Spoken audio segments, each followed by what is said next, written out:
Passa a palavra ao Marcos Sokol, que é da Executiva Nacional do PT e dirigente da Quarta Internacional.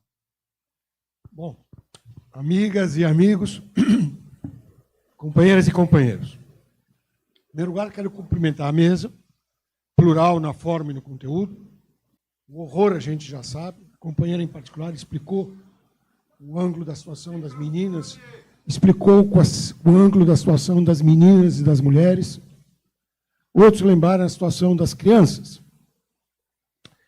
Sobre isso eu não tenho algo que acrescentar.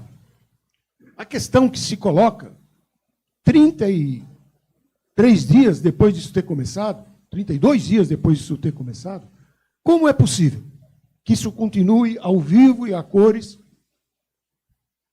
em escala global? A ONU não é capaz de fazer nada. Nada. E eu, assim, humildemente, gostaria de ter ouvido a voz do BRICS. Inclusive, gostaria de ter ouvido a voz do Papa. Porque se trata de uma guerra, de extermínio, de genocídio. Qual é o nome dessa situação? Imperialismo. Há um século e pouco atrás, uma revolucionária judia, polonesa, radicada na Alemanha, disse que era socialismo ou revolução, Rosa Luxemburgo.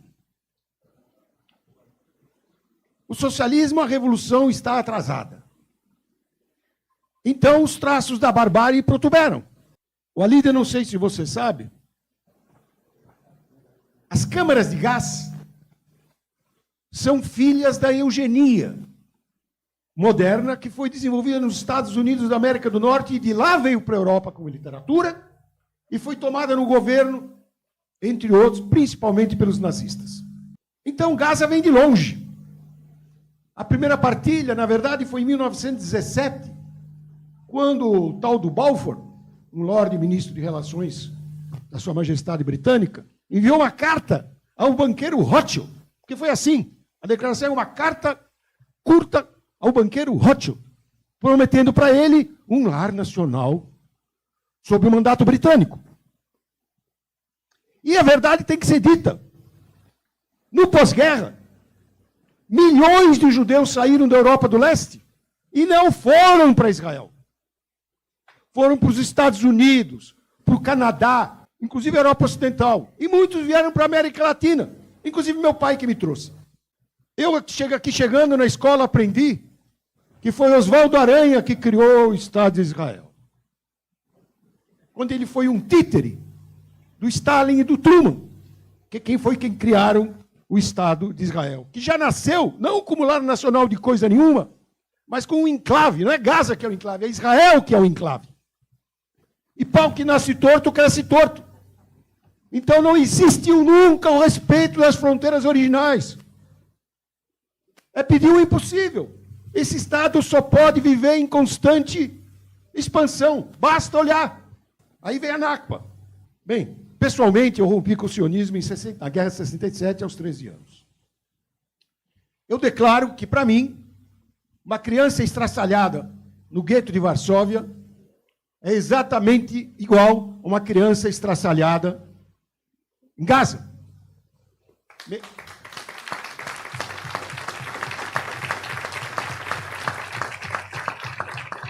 Minha família, uma boa parte, morreu no Holocausto, uma parte no forno, inclusive. Mas isso não me dá nenhum direito a mais em relação ao meu semelhante, seja ele quem for.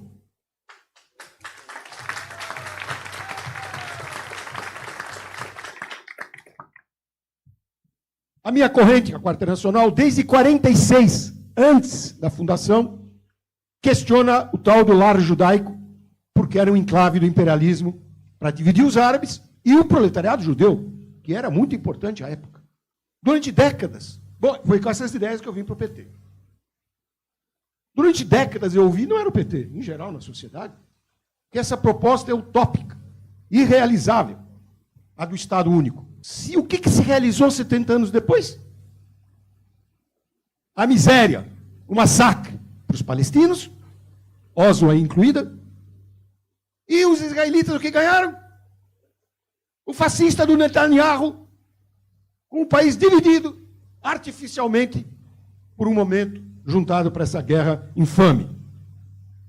Assim, eu fico muito satisfeito com esse documento aqui publicado pelo fim do genocídio, que, aliás, é o título do manifesto de vocês aqui da USP. Eu digo vocês porque eu também estudei aqui, mas não sou professor, nunca fui. Eu fico muito satisfeito de ver emergir essa campanha por um único Estado democrático. Do Rio Jordão ao Mar Mediterrâneo, como se fala.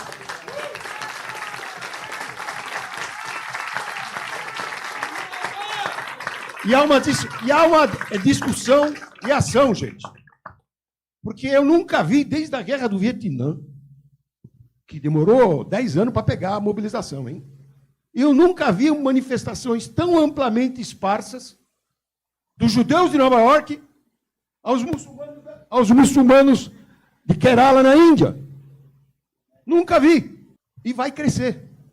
Porque, como já foi lembrado, o Netanyahu não vai largar a mão e o imperialismo norte-americano banca ele. Por isso nós temos que ir para os consulados e para as embaixadas. Nós temos um alvo. Nós temos um alvo. Na primeira passeata na Paulista, me ocorreu declarar o embaixador do Netanyahu persona non grata. Hoje eu vi o deputado, eu me congratulo com o deputado Lindenberg, que pediu a expulsão dele, sendo do partido do governo. E me congratulo igualmente com o Ivan Valente, que manifesta a mesma opinião. Se eu não me engano, há 60 deputados subscrevendo um manifesto. 61 precisa o Ivan. Então, nós estamos avançando numa situação muito difícil. Ninguém vai prometer que isso vai se resolver amanhã ou facilmente. Pessoalmente, eu digo, faço um parênteses aqui, eu estou pela escalada para romper as relações, tal como o Walter. E termino, assim, me sinto obrigado a terminar, dizendo que, nos atos que for possível, é preciso expressar a fraternidade. A solidariedade, claro, mas também a solidariedade, a fraternidade.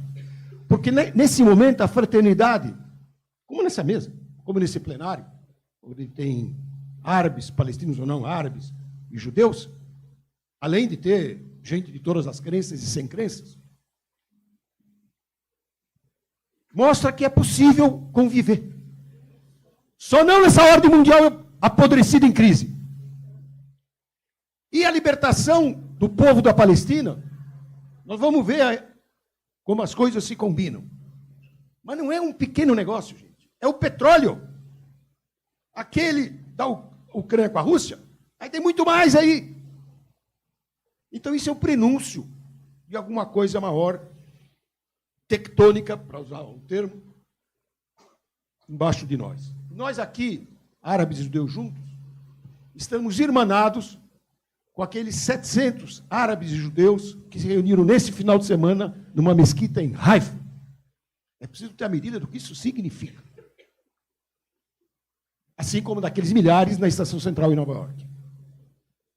E eu termino pedindo um viva. Viva a luta do povo palestino! Viva